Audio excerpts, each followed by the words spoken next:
Hello बच्चों, good morning. देखिए, आज हम आपको सिंथेसिस ऑफ सेंटेंसेस जो हमारा टॉपिक रनिंग में है उसके अंतर्गत हमने आपको बताया कि 3 प्रकार के सेंटेंस बनते हैं।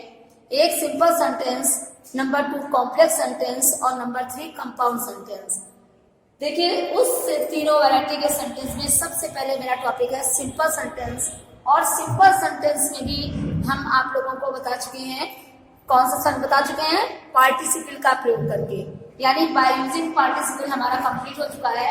अब इसके बाद नंबर 2 पे चलते हैं और नंबर 2 पे हमारा है बाय यूजिंग इंफिनिटिव। नंबर 2 पे क्या है, बाय यूजिंग इंफिनिटिव, यानी इंफिनिटिव का प्रयोग करके, बाय यूजिंग इंफिनिटिव, इंफिनिटिव का प्रयोग करके। आपको इंफिनिटिव का प्रयोग बताया जा रहा है। जैसा कि आपको पता है, आपको इसके सेंटेंस में लिखते पहले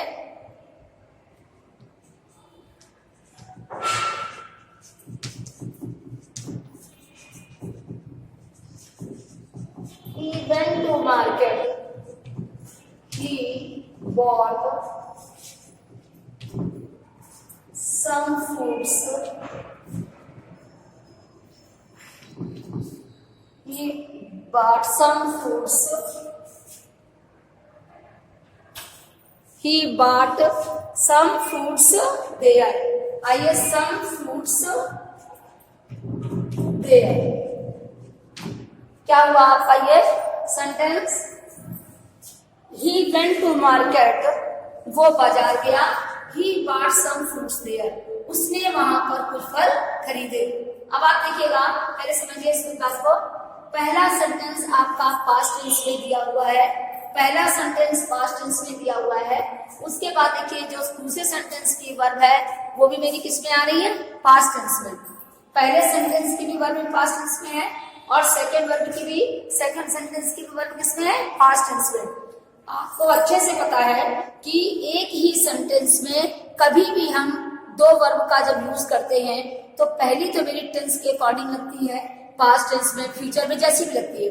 उसके बाद जब दूसरी वर्ब में वर्ब का यूज होता है तो हमेशा टू के बाद वर्ब की फर्स्ट फॉर्म का यूज होता है, जिसको हम इंफिनिटिव वर्ब कहते हैं। एक ही सेंटेंस में एक तो मेन वर्ब हमारी आ जाती है, मेन वर्ब मेरी टेंस के अकॉर्डिंग होती है कि पास्ट में है कि फ्यूचर में है कि प्रेजेंट में है। इसके बाद जब दूसरी वर्ब का यूज करते हैं तो हमेशा टू लगाने के बाद वर्ब की फर्स्ट फॉर्म का यूज होता है। इसका अर्थ समझिए, he went to market, वो बाजार गया, he bought some fruits there, उसने वहां पर कुछ फल खरीदे। और एक बात का ध्यान रखिए, हमेशा सेंटेंस में चाहे 2 सेंटेंस हो या 3 हो, आपको सेंटेंस में जो टेंस हमारी यूज होगी वो एक ही टेंस का सारा बनेगा। जैसे आपका एक सेंटेंस प्रेजेंट का दिया है तो दूसरा भी प्रेजेंट का होगा, अगर पहला प्रेजेंट पास्ट का है तो दूसरा भी पास्ट का होगा। समझ आ रही बात, ये चीज का ध्यान रखा करिए। तो इसमें देखिए, पास्ट का है वेंट, सेकंड सेंटेंस में बॉट है पास्ट का। अब देखिए, he went to market, वो बाजार गया, he bought some fruits there, उसने वहां पर कुछ फल खरीदे। तो देखिए जरा, बाजार जाने का उद्देश्य उसका क्या था, फल खरीदना। तो यहाँ पर जो इंफिनिटिव टू है ये उद्देश्य की पूर्ति करता है, हमारा उद्देश्य पूरा होता है यहाँ पर। तो he went to market, he bought some fruits there, क्या बन जाएगा, he went to market, he went to market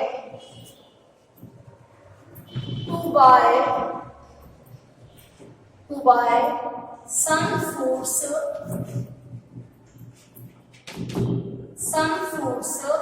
there, some fruits there। क्या लगा, आपके बोर्ड से मैंने वर्ब की फर्स्ट फॉर्म निकाली और उससे पहले टू का प्रयोग किया। सिंथेसिस में मोस्ट इंपॉर्टेंट है आपका कॉमा, फुल स्टॉप का प्रयोग नहीं होगा। पहले सेंटेंस के बाद जब दूसरा सेंटेंस जोड़ते हैं तो उसके कॉमा का प्रयोग होगा। क्या होगा, he went to market to buy some fruits there, वहां वो बाजार गया, किसलिए, to buy some fruits there, वहां से कुछ फल खरीदने के लिए बाजार गया। क्या लगेगा, he went to market to buy some fruits there। ठीक, अब आपका होता क्या है कि इसी को इंफिनिटिव टू कहते हैं। क्लियर। अब इसी में आपको हम दूसरा एक सेंटेंस और बोल रहे हैं, देखिए, my brother went to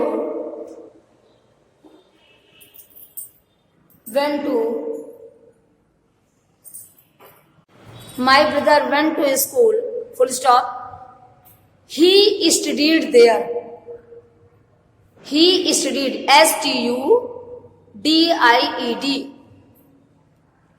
STUDIED, studied there.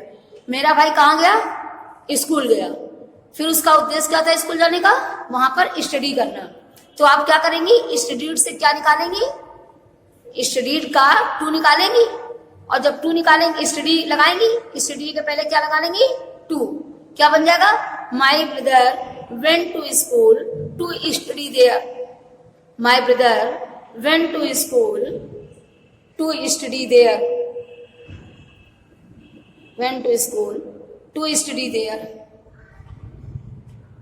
अब आप इसमें एक सेंटेंस और देखिए, क्या बोलते हैं? My brother went to school to study there. नीचे देखिए, मैं आपको सेंटेंस इसमें लिख रहे हैं नंबर 2 पे।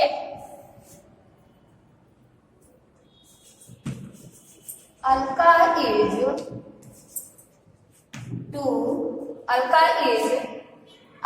Is very poor,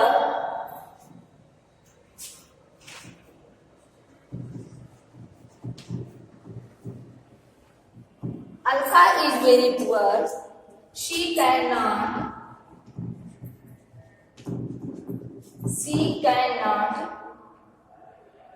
pass the examination. Cannot pass the exams. Alka is very poor. She cannot pass the examination. ये जस्ट लाइक रिमूव टू की तरह है। आपको वेरी की जगह पर क्या लगाना है? TOO2। क्या बन जाएगा? Alka is too poor, Alka is TOO2 poor. अब किससे बनेंगे? पास से उठाएंगे, क्या लग जाएगा? Alka is too poor to pass the examination, to pass the examination. क्या लगा? देखिए यहां पर देखिए, वेरी की जगह पर टू का प्रयोग हुआ, वेरी की जगह पर टू का प्रयोग, और सेकंड सेंटेंस से हम सीधे वर्ब उठाते हैं। वर्ब से पहले टू लगाते हैं, और वर्ब में कोई भी टेंस उसका दिया हो, जब टू लगाएंगे तो हमेशा फर्स्ट फॉर्म का ही यूज करेंगे। तो क्या लग जाएगा? Alka is TOO2 poor to pass the examination. तो जो मेरा यहाँ पर टू बाय लगा, नीचे सेंटेंस में टू पास बना, यही मेरा इंफिनिटिव है। क्लियर? अब एक एग्जांपल नीचे वाले में और लिखिए, हम बोल रहे हैं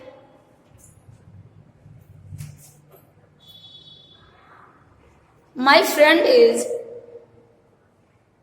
टू पुअर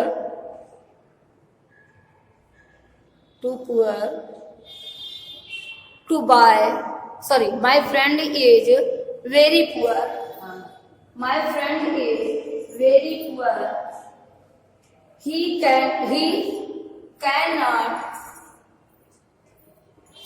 purchase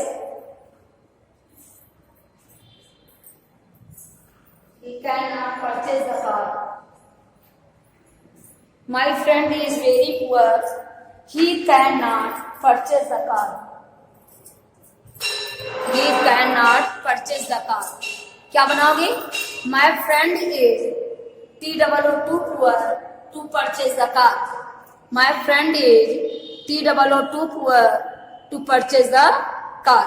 ये आज हमारा ये सिंपल सेंटेंस के अंतर्गत बाय यूजिंग इंफिनिटिव खत्म हुआ, और इंफिनिटिव के लिए एक्सरसाइज नंबर 2 है। आप लोग देखिए, सभी को एक्सरसाइज नंबर 2 कंप्लीट करनी है। समझ में आ गया? सारे सेंटेंस आप लोगों को करने हैं एक्सरसाइज। जब तक आप प्रैक्टिस नहीं करेंगे आपको कुछ नहीं आएगा। जो भी होमवर्क दिया जाता है वो आपको करना होगा, तभी आपकी प्रैक्टिस होगी। आज आपको सिंपल सेंटेंस के अंतर्गत बाय यूजिंग इंफिनिटिव हमारा फिनिश हुआ, और इस इंफिनिटिव की पूरी एक्सरसाइज आप लोग घर से करके लाएंगे। ठीक है, ओके। अब बाकी आप लोग काम कंप्लीट कर लीजिए। बच्चों देखिए, सिंपल सेंटेंस के अंतर्गत, मेरा सिंपल सेंटेंस चल रहा है सेंटेंसेस के अंतर्गत, और सिंपल सेंटेंस के अंतर्गत अभी हमने आप लोगों को क्या पढ़ाया है? अभी हमने आप लोगों को पढ़ाया है बाय यूजिंग इंफिनिटिव। अभी इंफिनिटिव का प्रयोग आपको अच्छे से समझ में आया होगा। सभी लोगों को एक्सरसाइज वगैरह करके लेके आनी है इंफिनिटिव की। अब उसके बाद हम तीसरी वैरायटी में आपको यहाँ पर स्टार्ट करने जा रहे हैं बाय यूजिंग नॉमिनेटिव एब्सोल्यूट, यानी नॉमिनेटिव एब्सोल्यूट का प्रयोग करके। किसका प्रयोग करके? बाय यूजिंग नॉमिनेटिव एब्सोल्यूट, यानी एब्सोल्यूट का नॉमिनेटिव एब्सोल्यूट का प्रयोग करके।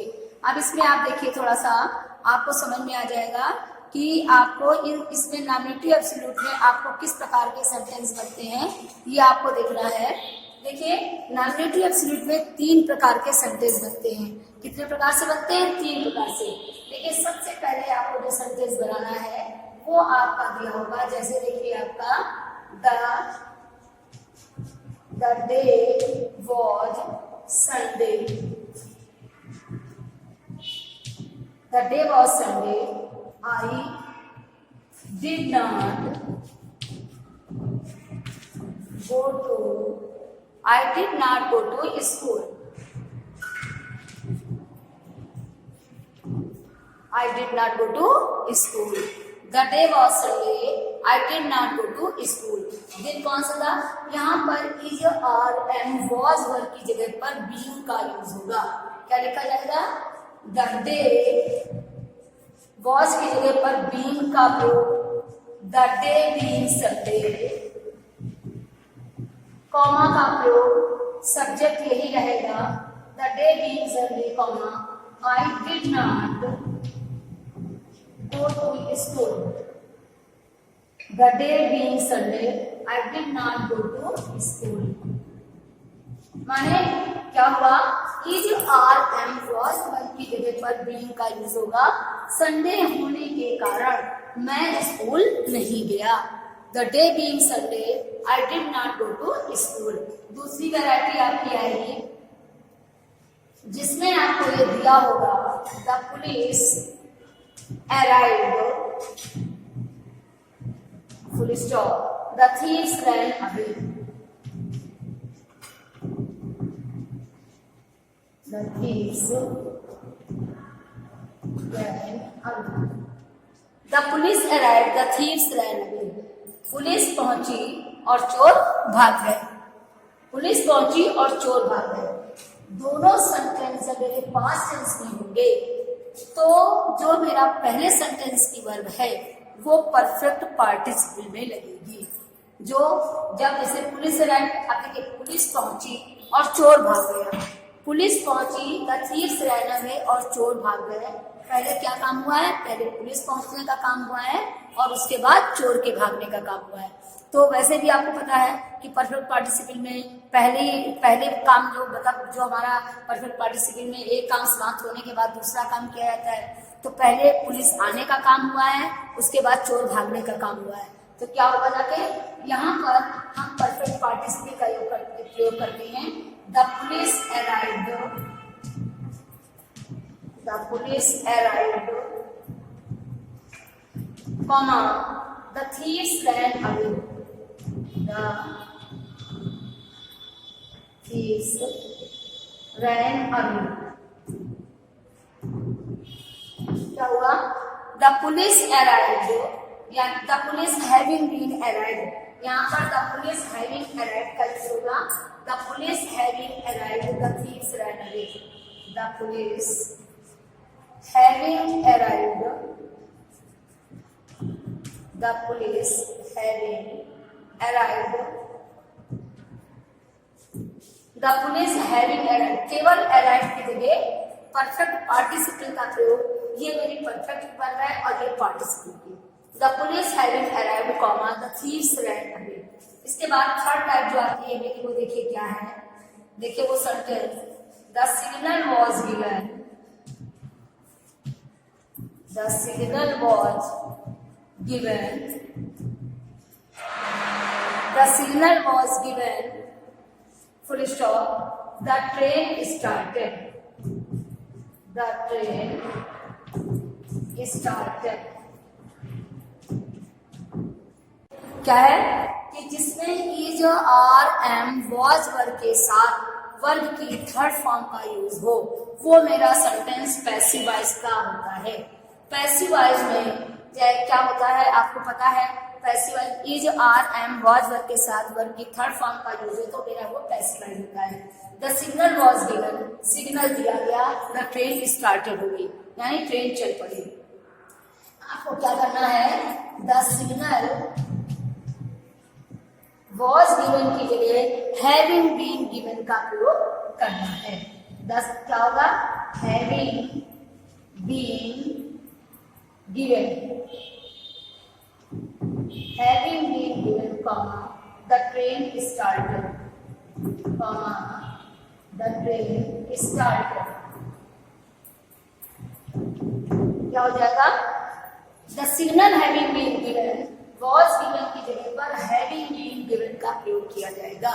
the signal having been given, the train started, the signal having been given, the train started। देखिए नॉमिनेटिव एब्सोल्यूट के अंतर्गत, बच्चे एक बार फिर से देखिए, नॉमिनेटिव एब्सोल्यूट के अंतर्गत मेरे ये तीन वैरायटी के सेंटेंस बनते हैं।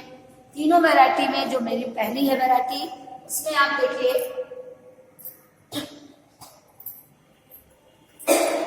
उसमें आप देखिए जो हमारे दो सेंटेंस दिए होंगे, हमारा प्रिंसिपल क्लास वगैरह जो भी दो सेंटेंस दिए हैं, पहला वाला सेंटेंस जो है इसमें is are am was verb कुछ भी दिया होगा, उसके नीचे जब हम सेंटेंस बनाते हैं तो उसके जस्ट नीचे मेरा बीइंग का प्रयोग होगा, BEING, बीइंग का प्रयोग होगा। और उसके बाद कामा कंपलसरी है, आपको बताया गया है कि सेंटेंसेस में फुल स्टॉप नहीं लगेगा, जो सेंटेंस हम बनाते हैं उसमें कामा कंपलसरी है। क्या हो जाएगा, the signal the day being Sunday, comma, I did not go to school, the police arrived, full stop, the thieves ran away. Arrived जिसमें दोनों सेंटेंस मेरे पास्ट टेंस में दिए होते हैं, वहां पर एक काम समाप्त होने के बाद जब दूसरा काम किया जाता है तो सेंटेंस मेरा परफेक्ट पार्टिसिपल में जाता है, और जब परफेक्ट पार्टिसिपल में जाएगा तो हैविंग के साथ वर्ब की थर्ड फॉर्म का यूज होगा। हैविंग हमारा पार्टिसिपल का है और जो पास्ट टेंस है और जो परफेक्ट है उसमें वर्ब की थर्ड फॉर्म का यूज है।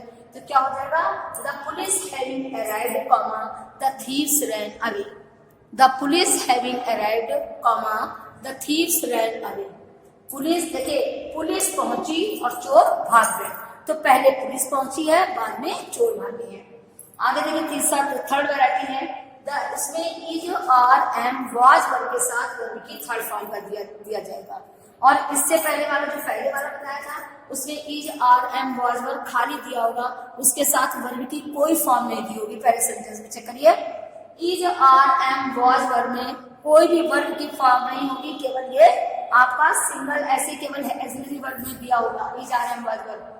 और जो अब हम सेंटेंस बता रहे हैं इसमें is are am was verb के साथ वर्ब की थर्ड फॉर्म का यूज दिया होगा, तो उसी जगह पर हैविंग और हैविंग बीन गिवन यानी ऑलरेडी दिया हुआ सेंटेंस मेरा पैसिव वॉइस में है। The signal was given passive voice में है, तो जब ये ऑलरेडी दिया हुआ पैसिव वॉइस में है तो हमें बीन का प्रयोग करना पड़ेगा। क्या लग जाएगा, यानी परफेक्ट पार्टिसिपल का हमको पैसिव वॉइस बनाना पड़ेगा, परफेक्ट पार्टिसिपल का पैसिव वॉइस बनाना पड़ेगा। तो क्या हो जाएगा, the signal having been given, केवल आपको हैविंग गिवन के बाद साथ में बीन का प्रयोग करना है। The signal having been given, the train started, the signal having been given, the train started. तो बच्चों आज आपको सिंपल सेंटेंसेस के अंतर्गत दो वैरायटी बताई गई। नंबर एक तो आपको कल हो चुका था, आपका सिंपल सेंटेंस के अंतर्गत आपका बाय यूजिंग पार्टिसिपल हो चुका था। आज आपको बाय यूजिंग बताया गया इंफिनिटिव, और फिर उसके बाद third exercise by using nominative absolute. और आपको ये सारा वर्क अपनी कॉपी में कंप्लीट करना है और आपको सेंड करना है, और क्योंकि सारी एक्सरसाइज आपको अगर नहीं करेंगे तो आपकी प्रैक्टिस नहीं हो पाएगी। और as you should know it very well, practice makes a man perfect. Grammar portion की आप जितनी ज्यादा से ज्यादा प्रैक्टिस करेंगी, ग्रामर पोर्शन आपका उतना ही स्ट्रांग होगा। और यदि समझने के बाद आप सेंटेंस करेंगी, 2 बार 4 बार लगाएंगे, तभी आपको आएगा ठीक से। तो बच्चों आज से ये तीनों एक्सरसाइज नंबर 37 की सिंपल के अंतर्गत सबसे क्या है कि जिसमें is are am was verb के साथ वर्ब की थर्ड फॉर्म का यूज हो, वो मेरा सेंटेंस पैसिव वॉइस का होता है। पैसिव वॉइस में क्या होता है आपको पता है, passive is are am was verb के साथ वर्ब की थर्ड फॉर्म का यूज है तो मेरा वो पैसिव होता है। The signal was given, signal दिया गया, द ट्रेन स्टार्टेड हो गई, यानी ट्रेन चल पड़ी। आपको क्या करना है, द सिग्नल वॉज गिवन की जगह हैविंग बीन गिवन का प्रयोग करना है। दस क्या होगा, having been given, having been given comma the train started, comma the train started. क्या हो जाएगा, the signal having been given was given की जगह पर हैविंग बीन गिवन का प्रयोग किया जाएगा। The signal having been given the train started, the signal having been given the train started. देखिए नॉमिनेटिव एब्सोल्यूट के अंतर्गत, बच्चे एक बार फिर से देखिए, नॉमिनेटिव एब्सोल्यूट के अंतर्गत मेरे ये 3 वैरायटी के सेंटेंस बनते हैं। तीनों वैरायटी में जो मेरी पहली है वैरायटी, इसमें आप देखिए,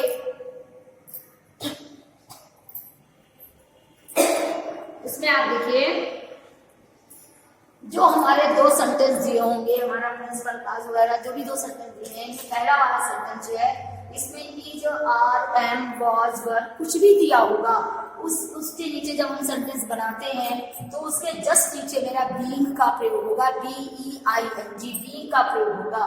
और उसके बाद कामा कंपलसरी है, आपको बताया गया है कि सेंटेंसेस में फुल स्टॉप नहीं लगेगा, जो सेंटेंस हम बनाते हैं उसमें कामा कंपलसरी है। क्या हो जाएगा, the signal the day being Sunday comma I did not go to school, the police arrived full stop, the thieves ran away. Arrived जिसमें दोनों सेंटेंस मेरे पास्ट टेंस में दिए होते हैं, वहां पर एक काम समाप्त होने के बाद जब दूसरा काम किया जाता है तो सेंटेंस मेरा परफेक्ट पार्टिसिपल में जाता है, और जब परफेक्ट पार्टिसिपल में जाएगा तो हैविंग के साथ वर्ब की थर्ड फॉर्म का यूज होगा। हैविंग हमारा पार्टिसिपल का है और जो पास्ट टेंस है और जो परफेक्ट है उसमें वर्ब की थर्ड फॉर्म का यूज है। तो क्या हो जाएगा, the police having arrived comma the thieves ran away, the police having arrived comma the thieves ran away. Police, देखिए पुलिस पहुंची और चोर भाग गए, तो पहले पुलिस पहुंची है, बाद में चोर भागे हैं। आगे देखिए तीसरा थर्ड वैरायटी है, इसमें is are am was verb के साथ वर्ब की थर्ड फॉर्म का दिया जाएगा।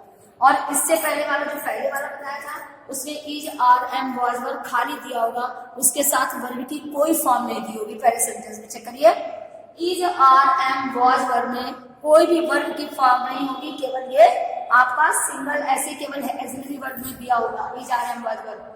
और जो अब हम सेंटेंस बता रहे हैं इसमें is are am was verb के साथ वर्ब की थर्ड फॉर्म का यूज दिया होगा, तो उसी जगह पर हैविंग और हैविंग बीन गिवन, यानी ऑलरेडी दिया हुआ सेंटेंस मेरा पैसिव वॉइस में है।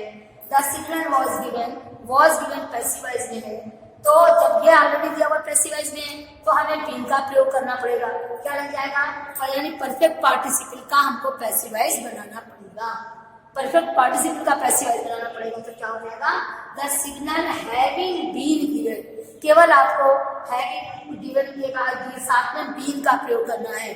The signal having been given the train started, the signal having been given the train started. तो बच्चों आज आपको सिंपल सेंटेंसेस के अंतर्गत 2 वैरायटी बताई गई। नंबर 1 तो आपको कल हो चुका था, आपका सिंपल सेंटेंस के अंतर्गत आपका बाय यूजिंग पार्टिसिपल हो चुका था। आज आपको बाय यूजिंग बताया गया इंफिनिटिव, और फिर उसके बाद third exercise by using nominative absolute. और आपको ये सारा वर्क अपनी कॉपी में कंप्लीट करना है और आपको सेंड करना है, और क्योंकि सारी एक्सरसाइज आपको अगर नहीं करेंगे तो आपकी प्रैक्टिस नहीं हो पाएगी। और as you should know it very well, practice makes a man perfect. Grammar portion की आप जितनी ज्यादा से ज्यादा प्रैक्टिस करेंगी, ग्रामर पोर्शन आपका उतना ही स्ट्रांग होगा। और यदि समझने के बाद आप सेंटेंस करेंगी, 2 बार 4 बार लगाएंगे तभी आपको आएगा ठीक से। तो बच्चों आज से ये तीनों एक्सरसाइज नंबर 37 की सिंपल के अंतर्गत